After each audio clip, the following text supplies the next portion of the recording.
Robert Bob Chen had been a landlord for 23 years when he made the discovery that would forever change his life. It was a Friday afternoon in April 2002, and Bob was doing his regular rounds at the University District apartment building he'd owned for over a decade. The rain was coming down, in that persistent Seattle way that made everything feel grey and heavy. "I'd been worried about Layne for weeks," Bob recalls, sitting in his modest Seattle office 21 years later. The other tenants had been complaining about smells, about not seeing him, about strange noises at odd hours. I knew something was wrong, but I had no idea how wrong. Bob had been Layne Staley's landlord for 8 years, watching the Alice in Chains frontman's gradual transformation from a successful musician to a virtual hermit. What he discovered in apartment 301 that April afternoon would haunt him for the rest of his life and provide the final, tragic chapter to one of rock music's most devastating stories. Bob Chen immigrated to Seattle from Taiwan in 1975 and worked his way up from restaurant dishwasher to successful property owner. By the 1990s, he owned 3 apartment buildings in the University District, providing affordable housing to students, young professionals, and artists drawn to Seattle's vibrant music scene. "I always prided myself on being a good landlord," Bob explains. "I kept my buildings clean and safe, I didn't discriminate, and I tried to work with tenants who were going through hard times. I believed everyone deserved a place to call home." In 1994, Layne Staley became a tenant in Bob's building at 4528 8th Avenue, NE. At the time, Alice in Chains was at the height of their success, and Layne seemed like the ideal renter, financially stable, quiet, and responsible. When Layne first moved in, he was polite and friendly. Bob remembers. He always paid his rent on time, sometimes months in advance. He helped elderly tenants carry groceries up the stairs. He seemed like a genuinely nice young man. The apartment Layne rented was a modest 1-bedroom unit on the 3rd floor. Simple but comfortable, with large windows that let in plenty of natural light. The rent was $750 a month, reasonable for the area and affordable for someone with Layne's income. But over the years, Bob began noticing changes in his famous tenant that concerned him as both a landlord and a human being. The first signs of trouble appeared around 1995. Bob began receiving noise complaints from other tenants about music playing at extremely high volume at all hours of the night. "At first, I thought it was just a musician being a musician," Bob recalls. "But when I went to talk to Layne about it, I was shocked by how thin he'd become. He looked like he'd lost 30 or 40 pounds since moving in." Layne was apologetic about the noise complaints and promised to keep the volume down. But Bob noticed other troubling changes. Layne's eyes were often bloodshot, his speech was sometimes slurred, and he moved with the careful deliberation of someone whose coordination was compromised. "I'd seen addiction before," Bob says. "My younger brother struggled with alcohol, and some of my other tenants had drug problems. The signs were unmistakable." By 1996, Layne had become increasingly reclusive. Bob would go weeks without seeing him, communicating only through notes left under the door about building maintenance or rent issues. "He started having everything delivered," Bob explains. Food, groceries, medications, everything came to the building entrance, and I'd have to buzz delivery people up because Layne wouldn't come down to get his packages. The other tenants began complaining about the constant stream of visitors to Layne's apartment, people who looked suspicious and stayed only briefly. "I knew what was happening," Bob admits. "Drug dealers were coming to the building regularly. As a landlord, I should have evicted him, but I also knew that if I kicked him out, he might end up on the streets, and that could kill him." By 1999, Layne's condition had deteriorated to the point where Bob seriously considered calling Adult Protective Services. The musician had become a ghost haunting his own apartment. "I would sometimes hear movement upstairs, footsteps, the sound of furniture being moved, the TV playing loudly," Bob recalls. "But I wouldn't see Layne for months at a time.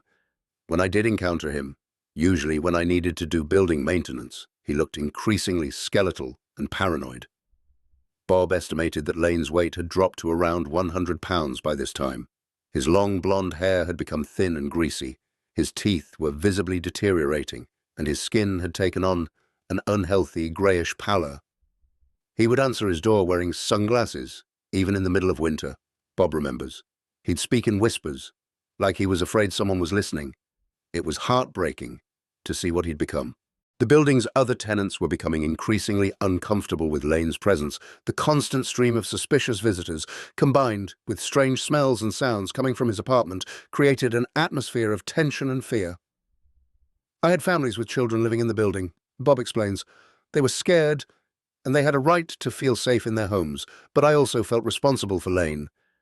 I knew he was sick, not criminal. In 2000, Bob made several attempts to connect Layne with addiction treatment resources. He left brochures under his door, provided phone numbers for detox centers, and even offered to pay for treatment himself. I told him I would hold his apartment for him if he went to rehab. Bob recalls. I promised him that his home would be waiting when he got clean, but he never responded to any of my offers. The last time Bob saw Layne alive was in February 2002. The encounter still gives him nightmares more than 2 decades later. I was doing my monthly inspection of the building's fire safety equipment, Bob recalls. I knocked on Layne's door to check his smoke detector, and when he opened it, I almost didn't recognize him. Layne had deteriorated to the point where he barely looked human. His weight had dropped to what Bob estimated was around 85 pounds. His hair was falling out in patches, his skin was covered in sores, and his eyes were so sunken that they looked like dark holes in his skull. He couldn't stand up straight, Bob remembers. He was hunched over like an old man, and when he tried to speak, his voice was just a whisper. I asked him if he was okay, if he needed medical help, but he just shook his head and closed the door. After that encounter, Bob considered calling 911 for a welfare check, but he knew that unless Layne was in immediate danger or consented to help, there wasn't much authorities could do.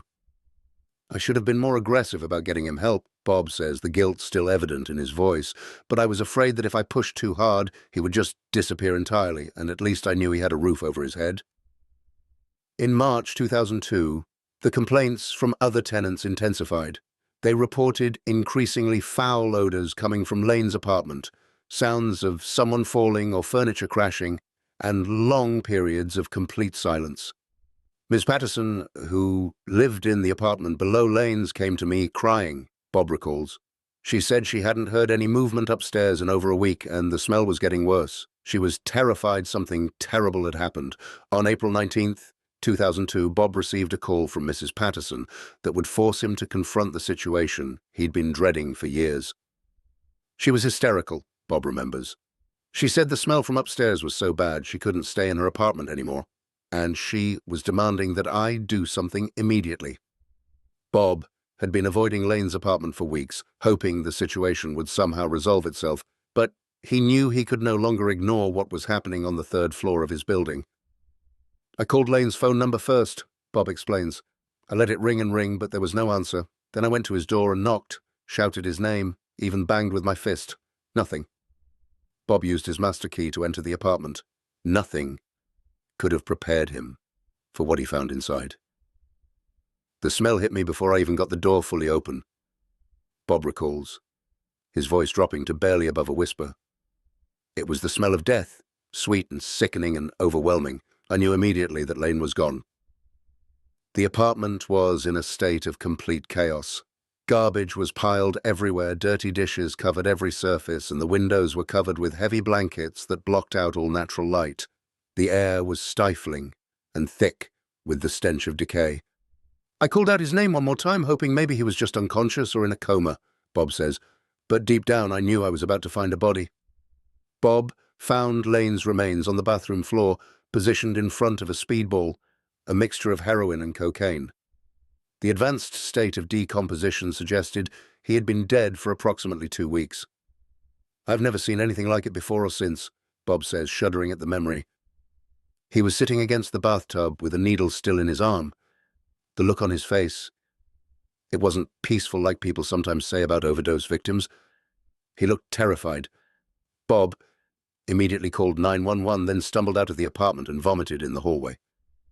The combination of the visual horror and the overwhelming smell had triggered a physical reaction that he couldn't control. I kept thinking, this is someone's son, someone's friend, Bob recalls. This famous musician, this talented person, had died alone in the worst possible way, and I was the one who found him. The Seattle police arrived within minutes, followed by the medical examiner's office and representatives from the band's management. Bob watched as they cordoned off the entire third floor and began processing what had become a crime scene. The police questioned me for hours, Bob remembers. They wanted to know about Layne's visitors, his behavior when I'd last seen him alive. I told them everything I knew, but I felt like I was betraying his privacy even in death. The medical examiner estimated that Layne had died on April the 5th, 2002, exactly 8 years to the day after Kurt Cobain's suicide. The symmetry seemed intentional, adding another layer of tragedy to an already devastating situation. When they told me the date he died, I realized I'd been living above a decomposing body for 2 weeks, Bob says. Every time I'd walked through the building, every time I'd heard tenants complaining about the smell, Layne was already gone. The removal of Layne's body took several hours and required specialized equipment due to the advanced state of decomposition. Bob watched from across the street as they brought out the body bag, surrounded by investigators and journalists who had already begun gathering outside the building. After the authorities finished their investigation, Bob was faced with the daunting task of cleaning and restoring apartment 301. What he discovered during this process provided additional insights into Layne's final years and mental state. The apartment was like a time capsule of depression and addiction, Bob recalls. There were piles of unopened mail dating back months, prescription bottles from multiple doctors, and evidence that he'd been living like a hermit for years. Bob found journals and notebooks filled with Layne's handwriting, song lyrics, personal reflections, and increasingly desperate pleas for help that were never sent. One of the notebooks had a letter he'd written to Kurt Cobain. Bob remembers. It was dated just a few days before he died. He was apologizing for not being there for Kurt and saying he was ready to join him. The cleanup took over a week and required professional biohazard removal services. Every piece of furniture had to be discarded, the carpets had to be torn up and replaced, and the walls had to be treated with specialized chemicals to eliminate the odor of decomposition. The cost of the cleanup was over $15,000, Bob explains. But money was the least of my concerns. I felt responsible for what had happened, like I should have done more to help him. During the cleanup, Bob discovered evidence of Layne's creative output during his years of isolation. There were dozens of cassette tapes with song ideas, lyrics written on napkins and scraps of paper, and partially completed compositions that would never be heard by the public. Even at his lowest point, he was still creating music, Bob observes. It was like his artistic soul was the last part of him to die. Within hours of the discovery of Layne's body, Bob's building became the center of a media feeding frenzy. Reporters, photographers, and camera crews surrounded the property, turning the quiet residential street into chaos. I had news vans blocking the driveway, reporters knocking on my door at all hours, and helicopters flying overhead, Bob recalls. The other tenants were terrified and angry. Some of them moved out because they couldn't handle the attention. Bob refused most interview requests, feeling that discussing the details of Layne's death would be exploitative and disrespectful to his memory. Everyone wanted to know about the final days, about what the apartment looked like, about how decomposed the body was, Bob explains. But I felt like that was nobody's business. Layne deserved some dignity, even in death. The media attention continued for weeks, with reporters digging into every aspect of Layne's life and death. Bob was portrayed in some outlets as either a negligent landlord who should have done more, or as a saint who tried to help a hopeless case. Neither characterization was accurate, Bob reflects. I was just a regular person trying to deal with an impossible situation. I did my best with the knowledge and resources I had at the time. The building's reputation was permanently affected by the discovery. For years afterward, it was known as the place where Layne Staley died, making it difficult to rent apartments and maintain a stable tenant community. More than 2 decades later, Bob Chen still owns the building where Layne died, but has never been able to rent apartment 301 for long. Most people are uncomfortable living where someone died, he explains. Tenants move out after a few weeks, claiming to hear strange noises or smell unusual odors. Bob still has nightmares about finding Layne's body, Not just the visual image, but the smell and the helplessness. He sought counseling afterward, eventually understanding that addiction is a disease that ultimately only the patient can fight. He's since become an advocate for better resources and training for landlords dealing with tenants in crisis. Despite the official verdict of accidental overdose, Bob has always wondered if Layne's death was intentional. The timing was too perfect. Dying on the exact anniversary of Kurt's death seemed deliberate. He also questions whether someone with over a decade of heavy use could truly miscalculate a fatal dose. Bob still reflects on missed opportunities to intervene. Maybe if I'd violated his privacy and rights, he'd still be alive today. He also sees Layne's death as evidence of a broader systemic failure. Here was a famous person with money and resources, and he still couldn't get the help he needed. Bob is now far more proactive with struggling tenants and estimates he's helped at least 5 people access treatment over the past 2 decades. I can't save everyone. I learned that the hard way. But I can try to connect people with help before it's too late.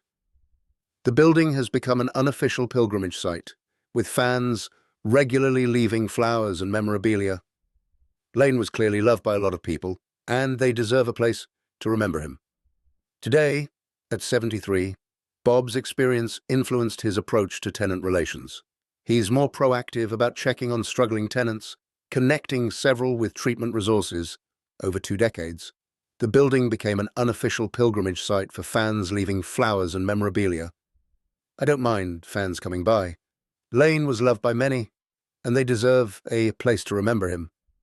Bob keeps a small memorial in his office of the polite young man who helped elderly tenants, not the tragic figure. I want to remember the good person he was before the disease took over. That's the real Layne Staley, the kind human being who deserved better. For Bob Chen, finding Layne's body was the culmination of years watching someone destroy themselves while feeling powerless to stop it. His story provides the final chapter to one of music's most tragic tales, told by the man who tried to provide what addiction couldn't take away: a place to call home. Call